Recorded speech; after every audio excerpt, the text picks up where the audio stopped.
Via, via, vieni via di qui. Niente più ti lega a questi luoghi, neanche questi fiori azzurri. Via, via, neanche questo tempo grigio, pieno di musiche e di uomini che ti son piaciuti. It's wonderful, it's wonderful, it's wonderful. Good luck, my baby, it's wonderful, it's wonderful, it's wonderful. I dream of you. Chips, chips. Do do do do do. Chi-boom. Do do do do do. Chi-boom, chi-boom, boom. Do do do do do. Via, via. Vieni via con me. Bienvenue dans 10 minutes pour les arts. Nous vous proposons chaque mois de découvrir des événements artistiques tels que la peinture, la sculpture et la photographie. Cette émission vous conduira dans des lieux tels que les galeries d'art, les expositions et certains ateliers d'artistes. Nous commençons ce cycle aujourd'hui avec Julia Marinetti qui nous ouvre les portes de son atelier.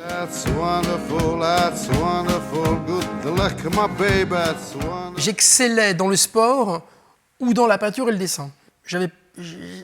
À l'école, j'avais toujours 20 en gym ou 20 en dessin, mais dans le reste, j'avais plutôt 0.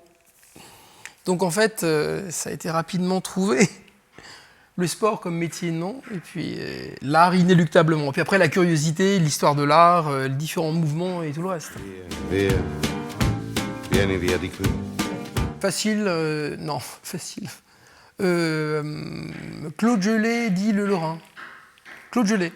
Super peinture. C'est Ulysse rendant Chryséis à son père, je crois. Très beau tableau qui est au Grand Palais. Très très très beau. Il y avait une superbe expo. Là, c'est superbe. Là, c'est énormément... c'est gigantesque.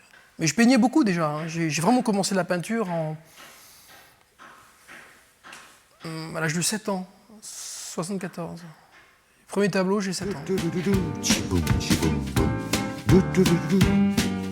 Que ce soit en peinture, en sculpture, en musique classique ou en poésie, y a vraiment la manière la plus expressionniste de faire les choses, de la crier, c'est quand même de travailler sur le subconscient. C'est-à-dire, on ne sait pas pourquoi, on fait ce trait-là et pas celui-ci. Et en fait, ces deux choses, c'est liberté et obligation, et ces deux choses, l'une imbriquée dans l'autre, fabriquent, à mon avis, ce qu'on appelle la créativité et la production créative. Dans mon travail, il y a quand même 3 choses fondamentales. Il y a quand même la sculpture, c'est-à-dire le monolithe, la tridimension. Il y a ses couleurs, c'est-à-dire la polychromie.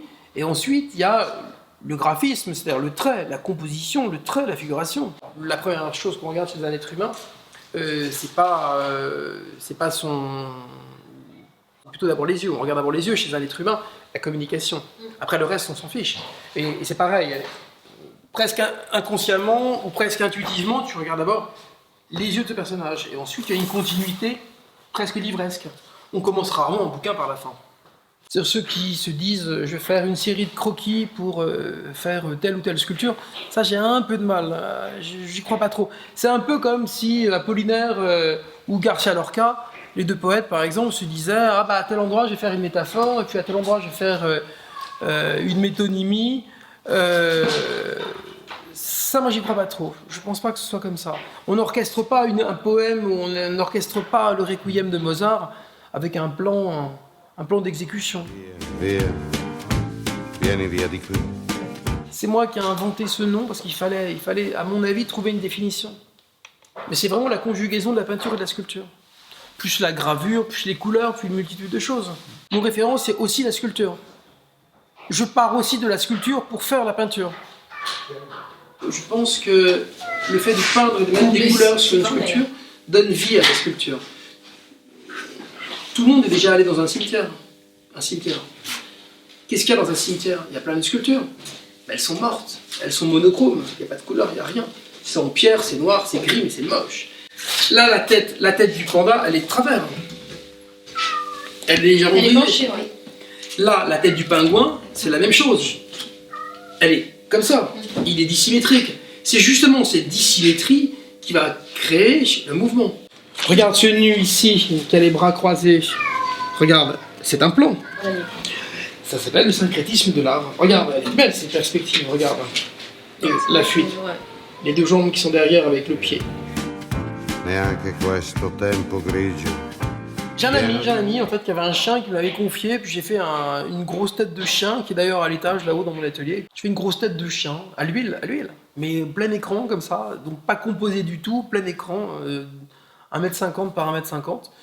Et puis j'ai des copains qui m'ont dit, il est sympa ton chien, tu devrais faire une sculpture. Moi, j'avais pas vraiment envie, puis en plus j'avais pas un rond à l'époque au pays de la fonte parce qu'il fallait en faire une trentaine, une cinquantaine. J'ai décidé de le faire quand même. Je me suis ruiné, j'ai demandé de l'argent à tout le monde. Et puis j'en ai fait 30. Et j'ai fait 30 chiens que j'ai peinturlurés, même pas vernis, je crois, à l'époque. Et je les ai vendus en 3 jours. À des galeries, à une galerie, hein, en 3 jours. Di uno innamorato di te. Mais je crois que les choses calculées ne se font pas. Hein. Les choses qui se font, elles se font naturellement. Non, mais c'est vrai, moi, je suis assez d'accord avec ça. Hein. Moi j'ai un contrat avec là-haut, j'en suis sûr. Mais par contre, dans le contrat, il faut que je bosse en échange. C'est ça le truc. Hein. On m'a dit, oui, tu veux réussir, mais il faut que tu bosses 7 jours sur 7, 14 heures par jour. Ah, c'est le cas. Hein. De toute façon, c'est simple. On ne peut pas produire tout ça et tous ces tableaux si on ne travaille pas tous les jours. Il n'y a qu'à voir. Hein. Il y a qu'à voir mes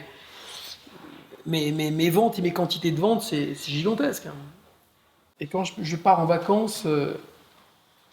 je loue une grande maison, tout le monde y va sauf moi. Non, c'est vrai, je promets, c'est vrai. J'ai toujours 15 personnes chez moi et moi j'arrive, je barre le soir, j'arrive, ça m'emmerde. En fait, loin de cet atelier, j'ai l'impression de perdre le fil conducteur de ma vie. En fait, c'est vrai que je pourrais peindre un peu n'importe où, mais c'est pas évident, il me faut quand même cet espace un peu particulier. C'est plein d'énergie, puis il y a plein de trucs bêtes sur les murs. Alors des fois ça veut rien dire, hein. Des fois c'est un peu abscon, des fois c'est un peu bébête, des fois c'est un peu élémentaire. Mais il en faut pour tout le monde.